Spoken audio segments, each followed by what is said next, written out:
اعوذ باللہ من الشیطان الرجیم بسم اللہ الرحمن الرحیم۔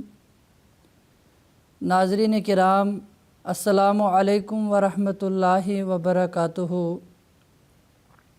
آج کے درس کا موضوع ہے ماہ رمضان کی اہمیت و برکات۔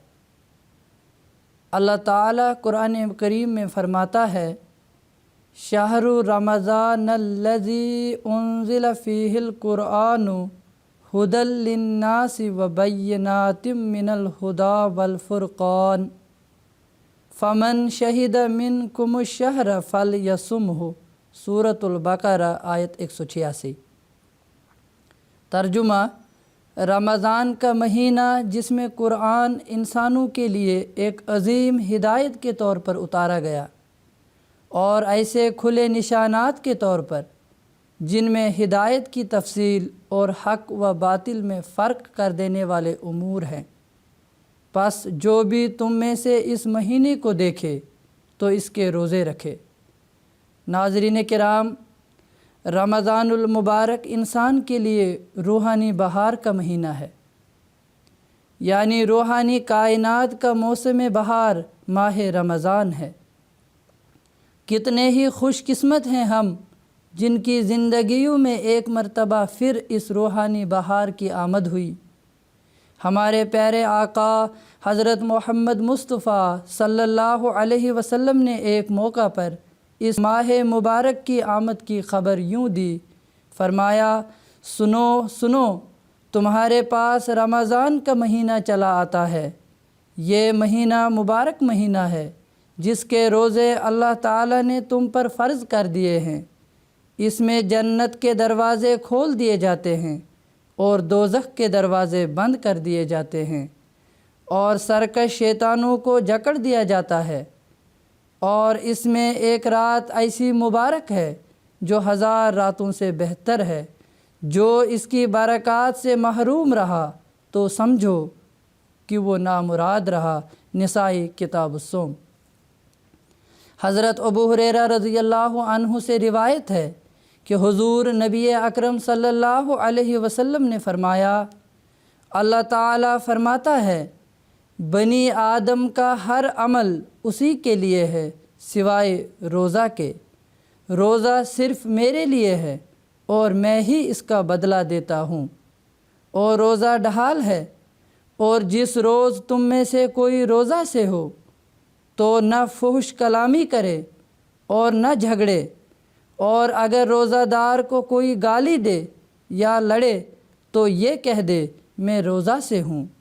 قسم ہے اس ذات کی جس کے قبضہ قدرت میں محمد مصطفیٰ صلی اللہ علیہ وسلم کی جان ہے، روزہ دار کے منہ کی بو اللہ کو مشک سے زیادہ پیاری ہے۔ روزہ دار کے لیے 2 خوشیاں ہیں جن سے اسے فرحت ہوتی ہے۔ ایک فرحت افطار جب وہ روزہ افطار کرتا ہے، اور دوسری فرحت دیدار جب وہ اپنے رب سے ملے گا تو اپنے روزہ کے باعث خوش ہوگا۔ بخاری کتاب الصوم، باب حل یقول انی صائم اذا شتم۔ ناظرین کرام، رمضان ایسا پیارا مہینہ ہے جس کے استقبال کے لیے آسمان پر بھی تیاریاں ہوتی ہیں اور جنت سجائی جاتی ہیں۔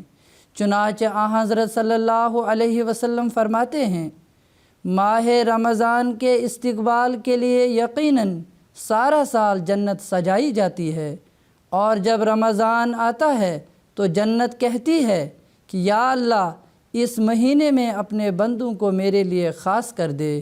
بیہقی شعب الایمان۔ اسی لیے آپ صلی اللہ علیہ وسلم نے ایک موقع پر فرمایا، رمضان کا خاص خیال رکھو کیونکہ یہ اللہ تعالیٰ کا مہینہ ہے جو بڑی برکت والا اور بلند شان والا ہے۔ اس نے تمہارے لیے 11 ماہ چھوڑ دیے ہیں جن میں تم کھاتے ہو اور پیتے ہو اور ہر قسم کی لذات حاصل کرتے ہو، مگر اس نے اپنے لیے ایک مہینے کو خاص کر لیا ہے۔ مجمع الزوائد۔ رمضان المبارک کو سید الشہور یعنی تمام مہینوں کا سردار بھی کہا گیا ہے۔ یہ مہینہ بے شمار برکات کا مہینہ ہے۔ حضرت مسیح موعود علیہ السلام ماہ رمضان کی فضیلت و عظمت کے حوالے سے فرماتے ہیں، شہر رمضان الذی انزل فیہ القرآن۔ یہی ایک فقرہ ہے جس سے ماہ رمضان کی عظمت معلوم ہوتی ہے۔ صوفیاء نے لکھا ہے کہ یہ ماہ تنویر قلب کے لیے عمدہ مہینہ ہے، کثرت سے اس میں مکاشفات ہوتے ہیں۔ صلاۃ تزکیہ نفس کرتی ہے اور صوم تجلی قلب کرتا ہے۔ تزکیہ نفس سے مراد یہ ہے کہ نفس امارہ کی شہوات سے بعد حاصل ہو جائے، اور تجلی قلب سے مراد یہ ہے کہ کشف کا دروازہ اس پر کھلے کہ خدا کو دیکھ لے۔ ملفوظات جلد 4 صفحہ 256۔ حضرت خلیفۃ المسیح الثالث رحمہ اللہ تعالیٰ فرماتے ہیں، ماہ رمضان بہت ہی برکتیں لے کر آتا ہے۔ اس ماہ میں صرف روزے ہی رکھنے کا حکم نہیں، یہ ماہ دعائیں کرنے کا ہے، نوافل ادا کرنے کا ہے، ذکر الہی سے اپنے اوقات کو معمور کرنے کا ہے، نیز مستحقین کا خاص طور پر خیال رکھنے کا مہینہ ہے۔ اور اگر انسان غور کرے تو یہ ایک ایسا مہینہ ہے جو بڑے اور چھوٹے کو ایک مقام پر لا کھڑا کر دیتا ہے اور برابر کر دیتا ہے۔ خطبات ناصر جلد ہفتم صفحہ 145 146۔ ناظرین کرام، حضرت خلیفۃ المسیح الخامس ایدہ اللہ تعالی بنصرہ العزیز فرماتے ہیں، الحمدللہ کہ ہمیں اپنی زندگی میں ایک اور رمضان کے مہینے میں سے گزرنا نصیب ہو رہا ہے۔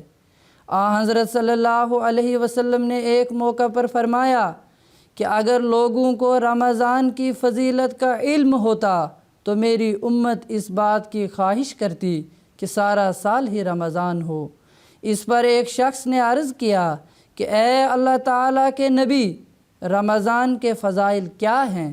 آپ صلی اللہ علیہ وسلم نے فرمایا، یقیناً جنت کو رمضان کے لیے سال کے آغاز سے آخر تک مزین کیا جاتا ہے۔ خطبہ جمعہ 2 جون 2017 عیسوی۔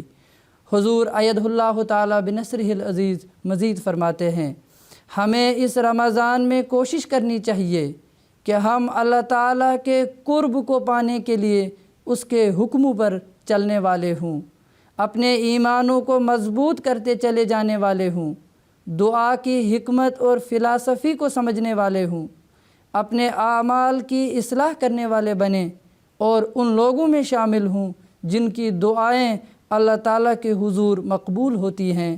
دوسروں کے لیے دعائیں کرنے سے بھی اپنی دعائیں قبول ہوتی ہیں۔